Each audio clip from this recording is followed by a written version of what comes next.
Welcome to ETV prime. మీరు రాజ్యాంగంపై దాడి చేస్తే మేము మీపై దాడి చేస్తాం అంటూ ఎలక్షన్ కమిషన్ని రాహుల్ గాంధీ చాలా ఘాటుగా హెచ్చరించారు.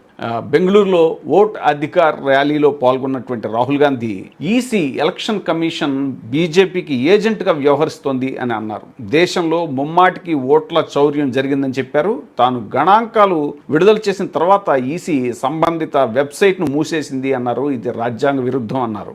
ఎన్నికల భాగోతాలపై ప్రజలు నిలదీయడం ప్రారంభిస్తే మొత్తం వ్యవస్థే కుప్పకూలిపోతుంది.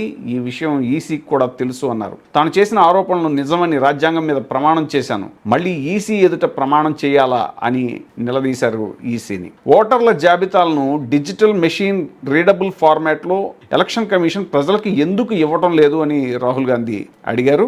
వీడియో ఆధారాలు ఎందుకు ధ్వంసం చేశారు అని కూడా అడిగారు. ఎలక్ట్రానిక్ ఓటింగ్ డేటా మాకు అందజేస్తే ప్రధాని మోదీ ప్రధాని పదవిని చోరీ చేశారు అని నిరూపిస్తాం అని సవాల్ కూడా చేశారు రాహుల్ గాంధీ.